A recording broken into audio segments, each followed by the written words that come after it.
El Evangelio de Juan, capítulo 1, versículos del 35 hasta el final.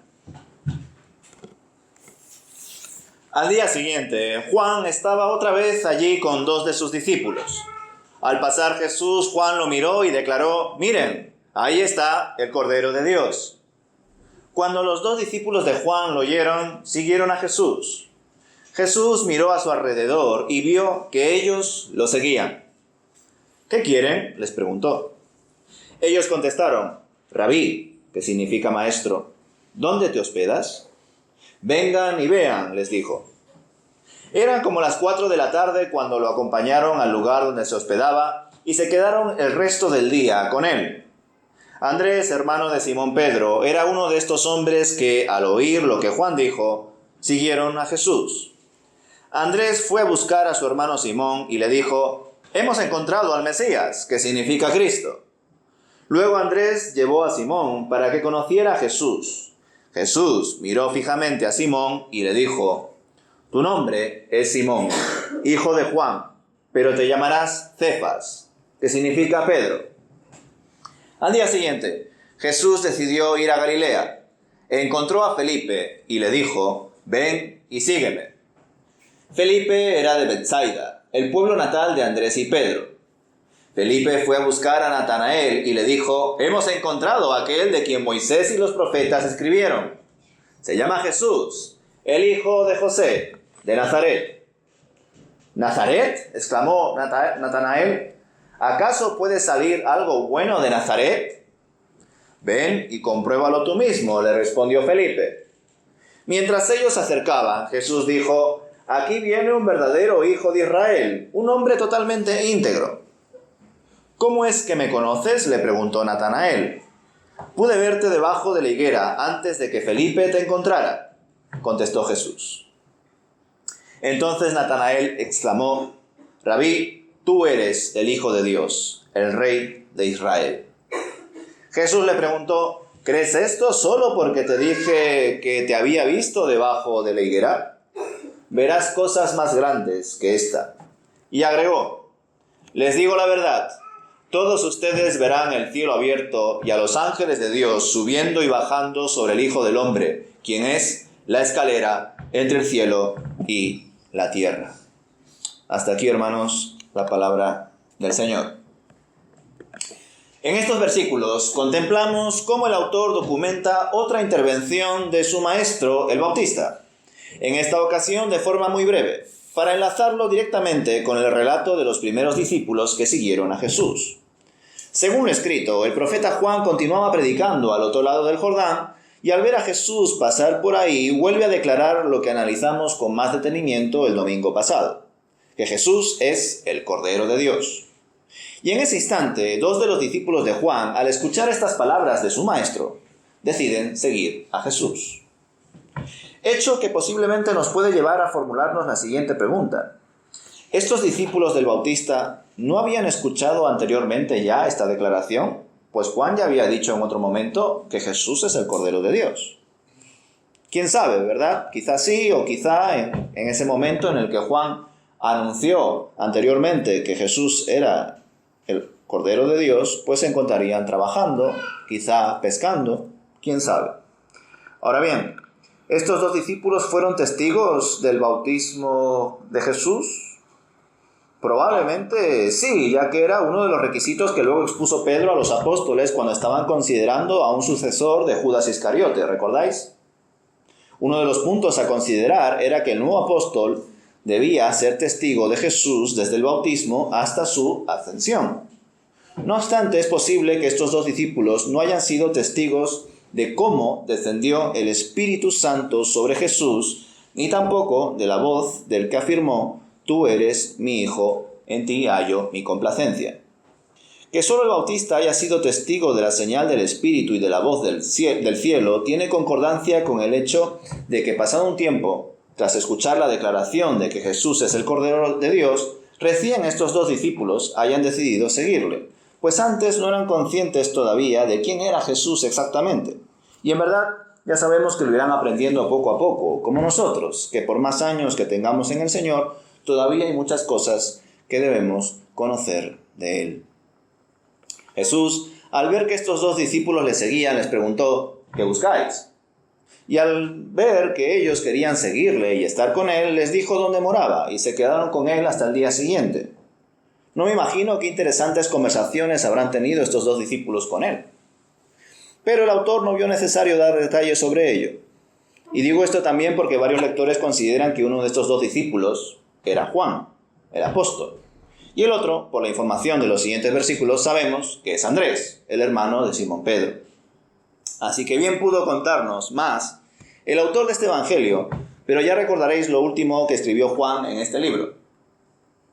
Hay también muchas otras cosas que hizo Jesús, las cuales, si se escribieran una por una, supongo que ni en el mundo entero cabrían los libros escritos. Pienso que no solo muchas cosas más hizo Jesús, sino que también muchas cosas más dijo, como esta primera conversación con sus primeros dos discípulos durante un día. Pero también me pregunto, si en el mundo existirían muchos creyentes que tuviesen deseos de leer la palabra de Dios, si su escritura fuese aún más extensa, cuando siendo del tamaño que es, pues varios no tienen interés por leerlo con detenimiento. ¿Os imagináis que la Biblia fuese 10 veces más que este tamaño? Sería muy interesante leerlo porque habría mucha más información, ¿verdad? Ahora bien, si este tocho fuese aún más tocho, ¿tendríamos ganas de escudriñarlo y de leerlo en profundidad? Pues, quién sabe. Volviendo al texto, hermanos, en el versículo 49 se nos comparte que Andrés, tras conocer a Jesús, decide inmediatamente buscar a su hermano Simón para anunciarle que había encontrado al Mesías. No me imagino el entusiasmo con el que fue corriendo a ver a su hermano, pues como buenos judíos estarían deseando la llegada del libertador. Más aún en un contexto de humildad, pobreza y también opresión bajo el poder del Imperio Romano. Andrés estaría seguramente pletórico, ¿no? Tan pletórico que según el texto llevó a su hermano delante de Jesús para que le conociese en persona, y el Señor, nada más verlo, le da un nuevo nombre. Le dice que será llamado Cefas, nombre arameo que significa Pedro, es decir, roca en griego. ¿Por qué Jesús, nada más verle, le cambió el nombre? Ciertamente a Juan y a su hermano Santiago, el Señor más adelante, también les pondrá un sobrenombre, ¿recordáis? Los hijos del trueno. Pero llama la atención que nada más conocer a Simón le ponga un nuevo nombre. ¿Habrá visto el Señor potencial en este discípulo? ¿Lo querría preparar para algo más? Bueno, yo creo que ya todos conocemos el final, así que tampoco le voy a dar más misterio, ¿verdad? Pero, entendedme, haciendo una primera lectura, te puedes preguntar, ¿por qué nada más conocerle le cambia de nombre? Continuando con la narrativa del autor de este evangelio, al día siguiente, versículo 43, se suman dos discípulos más para seguir a Jesús. Lo curioso es que aquí el Señor toma parte activa en la elección de uno de estos dos discípulos. Sin embargo, con Juan, Andrés y Pedro no fue así, al menos según lo expuesto por el autor, ya que más bien son ellos los que siguen a Jesús por medio del anuncio del Bautista y en el caso de Simón por el anuncio de su hermano Andrés. ¿Supone este contraste algún significado distinto, ¿no?, que se nos pueda escapar? Yo creo que no necesariamente. De hecho, algunos consideran a la hora de leer estos testimonios de los primeros discípulos de Jesús que Felipe, como era de la misma ciudad que Andrés y Pedro, Betsaida, quizá estos pudieron hablar con Felipe previamente y por ello, cuando Jesús salió hacia Galilea y lo halló, le ordenó que le siguiese.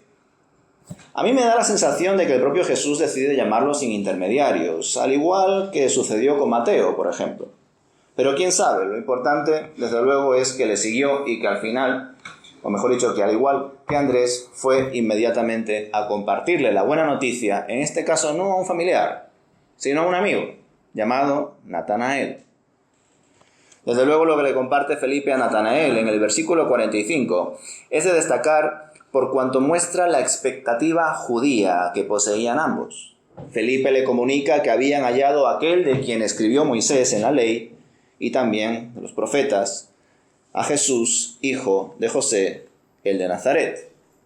Y esta declaración de Felipe es relevante, pues más adelante Jesús enseñaría lo siguiente, que la ley y los profetas llegaron hasta Juan. Y esto es así por cuanto se cumplieron en Jesús.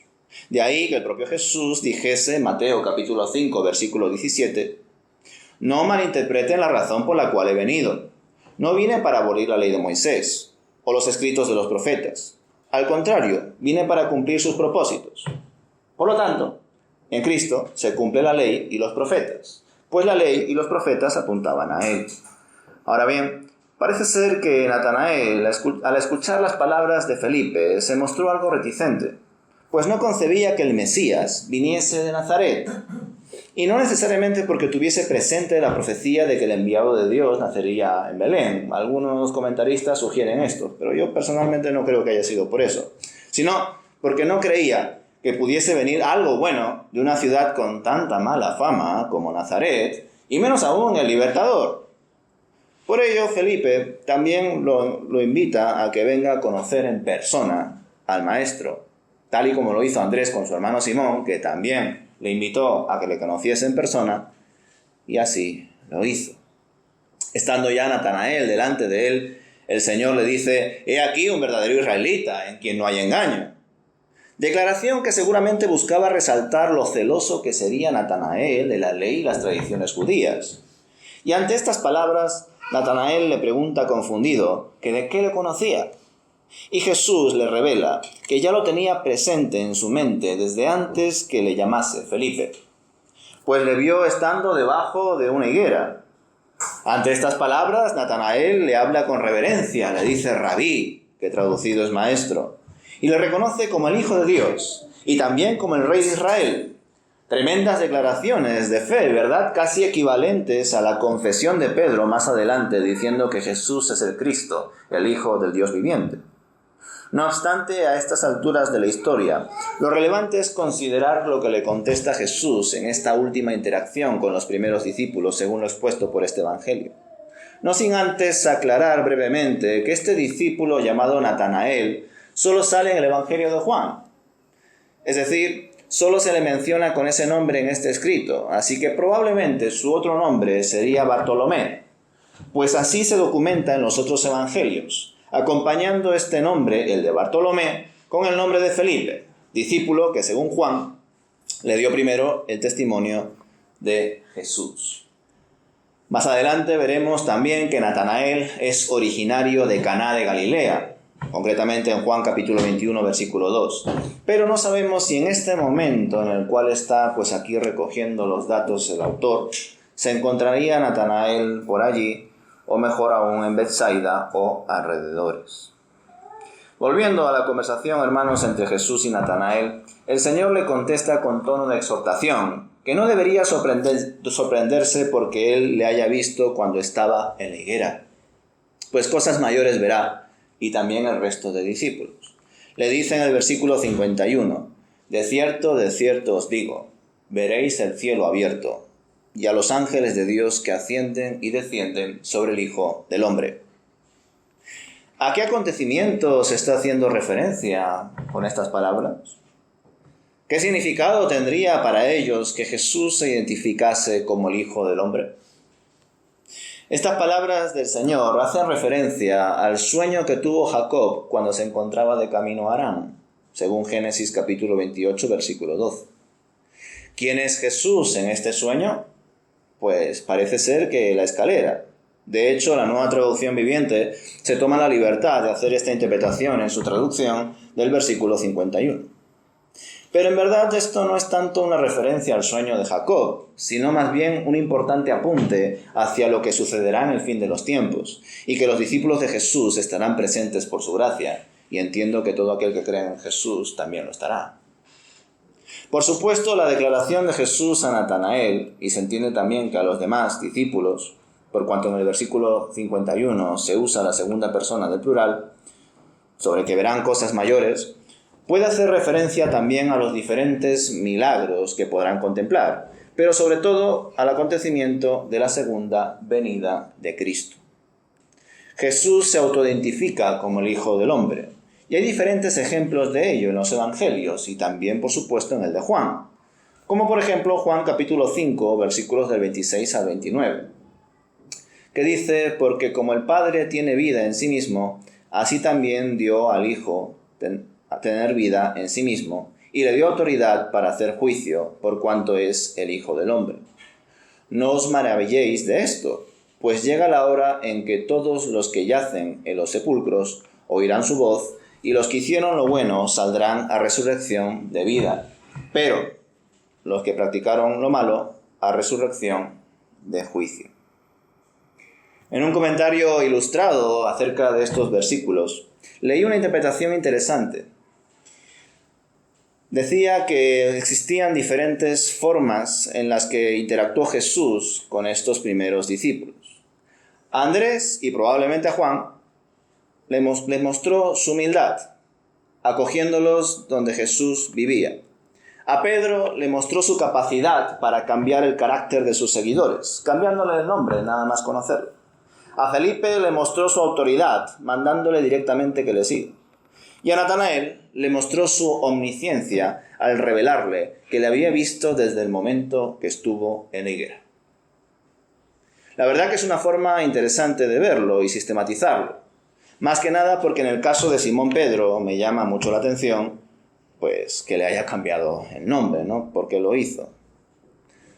Pues ya sabemos que es porque entendía que debía ser el líder de los 12 apóstoles. No obstante, me sigue llamando la atención que le haya llamado de forma directa a Cefas, que significa roca. Pero bueno, él conocía a Pedro. Sabía que el carácter de este discípulo era fuerte, irascible, impulsivo, y que tendría que moldearlo para que sea un líder y un testigo fiel, y así lo hizo. Y así lo está haciendo también con nosotros, ¿verdad? Nosotros también estamos siendo moldeados por Dios. Él es el alfarero y nosotros somos los vasos de barro. Así que, hermanos, a la hora de analizar estos últimos versículos del capítulo 1 del Evangelio según Juan, hay varias cosas para resaltar y aplicar para nosotros. Primeramente, que los discípulos de Juan acabaron siguiendo a Jesús y que en ningún momento el Bautista se opone a ello, ya que debería ser así. Él estaba de paso para preparar el camino, él no era el camino. Y del mismo modo nosotros debemos obrar para el Señor sin creer que algo de lo que hemos conseguido es nuestro, pues todo es suyo. La iglesia es suya. Nuestros hermanos más queridos, familiares, también son suyos. Nuestro tiempo y toda nuestra vida es suya. Y tener en cuenta esta realidad nos debería generar, gozo, paz, tranquilidad, confianza. No debería producirnos desafección por las cosas. Todo lo contrario, mucha estima y gratitud por cuanto le pertenecemos a Dios y todo lo que hacemos aquí tiene su eco en la eternidad. Y qué mejor trabajo que aquel que permanece para siempre, ¿verdad? Por otro lado, es útil hacernos la pregunta que le hizo Jesús a los discípulos de Juan. ¿Qué buscáis? Es decir, ¿qué buscamos? ¿Qué buscamos en Jesús? Ellos buscaban a un libertador, al Mesías, a alguien que les sacase de su situación personal, precaria e injusta, por estar también bajo el poder de Roma. Pero en verdad, ese no era el mayor problema que tenían ellos. Al igual que el problema de Israel en los tiempos de la esclavitud no era Egipto, sino el pecado, la muerte, el maligno, el no poder estar en comunión con Dios y no tener el privilegio de conocerle en profundidad. Por lo tanto, ¿qué buscamos nosotros en Jesús? ¿Qué buscáis? ¿Qué esperáis de Él? ¿Por qué queréis seguirle? Si es que queremos seguirle. ¿Simplemente para sentirnos bien? ¿Simplemente por cumplir con alguna especie de norma cultural o una tradición religiosa? ¿Para callar nuestras conciencias? ¿Para de algún modo darle algún sentido a nuestras vidas?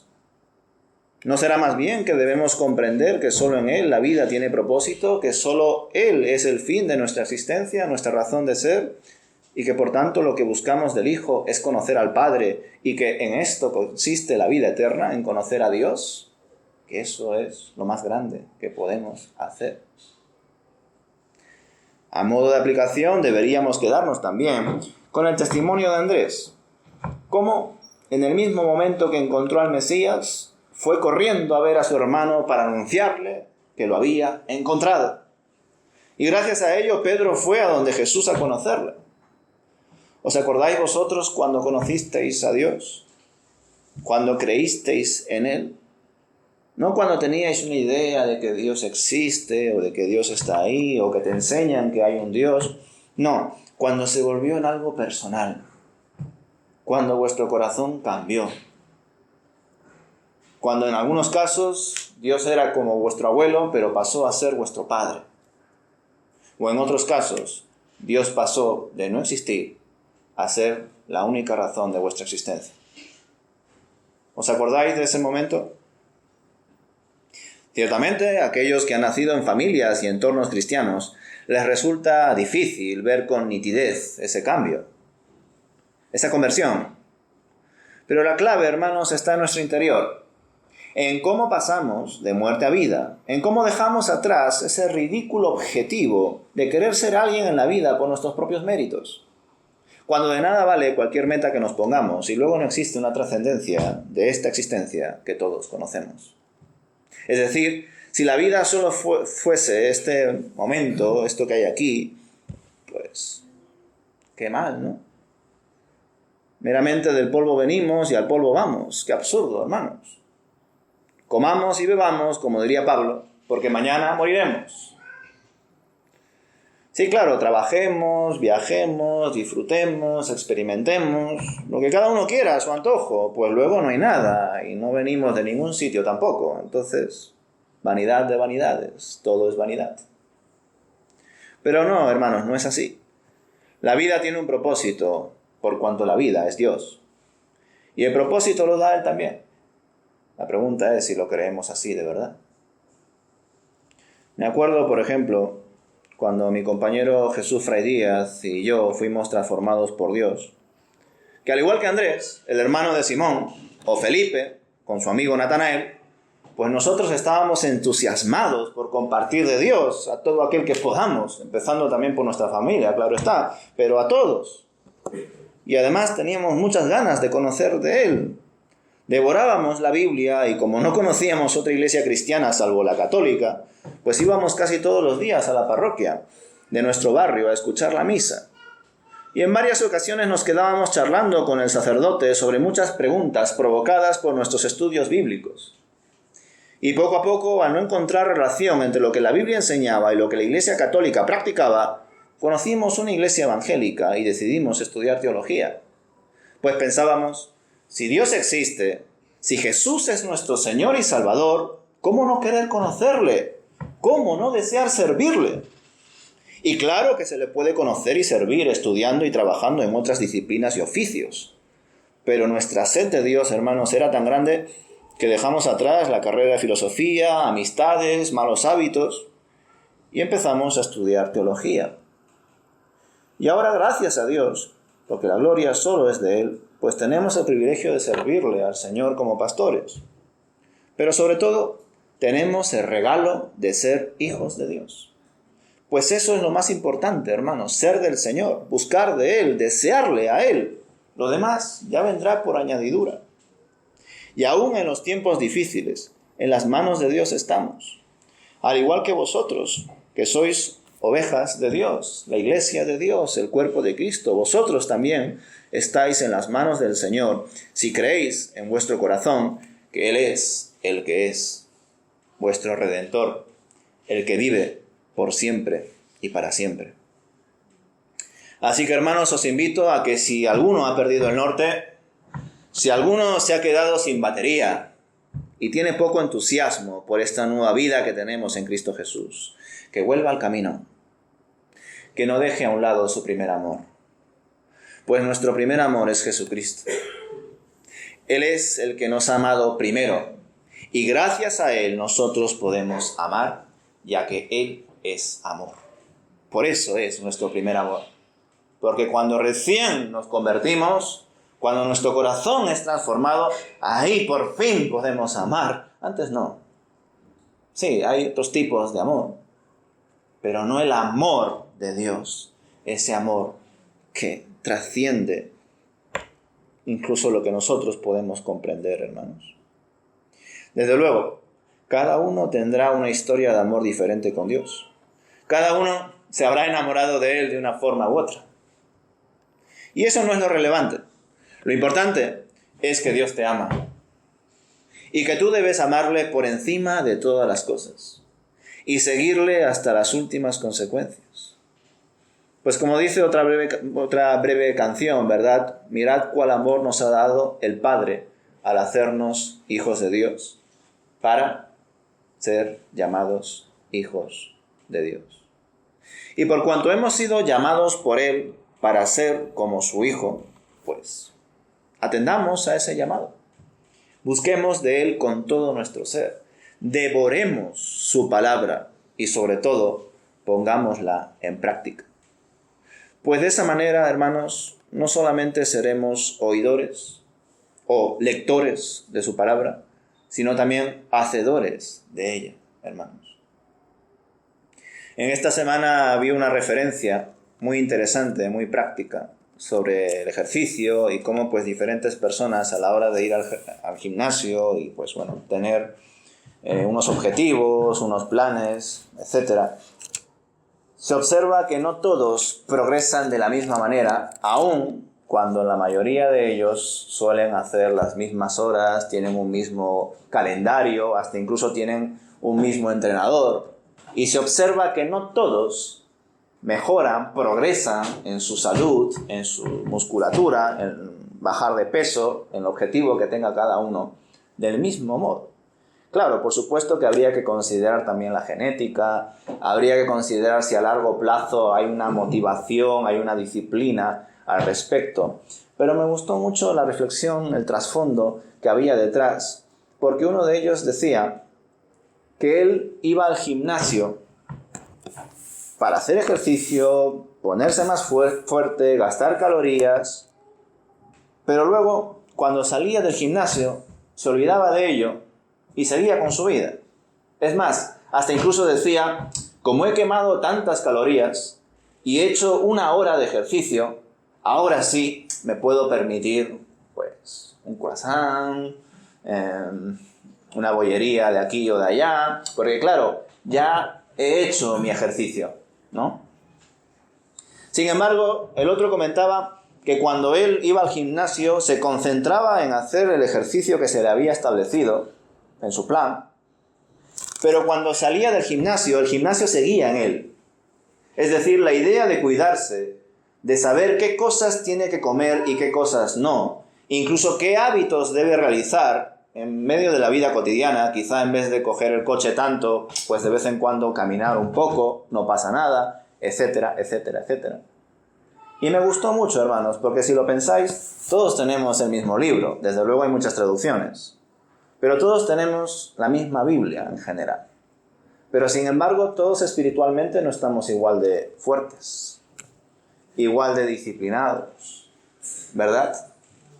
¿Por qué? Pues porque hay personas que abren la Biblia quizá por las noches o van solamente el domingo y escuchan sobre la palabra de Dios y el resto del tiempo dicen, no, es que yo ya leí la Biblia en la noche. No, es que yo ya fui el domingo a escuchar una predicación y a cantar al Señor. Entonces ahora ya puedo, pues, salir por ahí, pensar en mis cosas, hacer esto o aquello, porque yo ya hice esto. Yo ya leí un poco de la porción de la Biblia. Es decir, usan la oración, la predicación, el culto, leer la palabra de Dios para justificarse. Sin embargo, hay otras personas que entienden que la Biblia o la comunión con Dios no se limita al momento en que haces tu devocional, al momento que escuchas una predicación de media hora un domingo, sino que la palabra de Dios tiene vida y esa vida debe de convivir contigo constantemente. Por tanto, en ese sentido, nosotros también podremos evaluar si estamos todavía enamorados de Dios, viviendo ese primer amor y a partir de ese primer amor, pues construyendo más relaciones saludables, o si quizá debemos de volver al primer amor. Porque claro, aquí con este testimonio de los primeros discípulos de Jesús, estamos leyendo nada más y nada menos que el primer encuentro, el enamoramiento, que muchos piensan que es muy bonito, ¿verdad? Muy especial. Por eso os invito también a que recordéis cuándo o cómo fue cuando conocisteis al Señor de verdad, de corazón. Pero si no os acordáis con nitidez, no pasa nada. volved al primer amor. Porque a partir de ahí nosotros podemos construir relaciones saludables con nosotros mismos y con otros. Así que, hermanos, esta última aplicación también os la comparto porque me bendijo mucho durante esta semana. Leemos la Biblia, nos congregamos, servimos a Dios durante ciertos momentos de la semana para luego justificar el resto de nuestro tiempo creyéndonos espirituales. O entendemos que vivir bajo la voluntad de Dios en comunión con su Santo Espíritu es algo que debe ocupar todo nuestro tiempo, toda nuestra vida. Porque es lo que el Señor quiere y además es lo que más nos beneficia. No simplemente tomar una píldora y luego seguir, como si eso hiciese efecto durante el resto del tiempo. No es así, hermanos. Esto no consiste solamente en escuchar un mensaje o leer un devocional, hacer una oración o escuchar una alabanza en YouTube. Eso está bien. Esto consiste en conocer a Dios, al Padre y al que ha enviado, al Hijo. En eso consiste la vida eterna. Eso es lo mejor. Y lo tenemos gracias a Dios. Amén.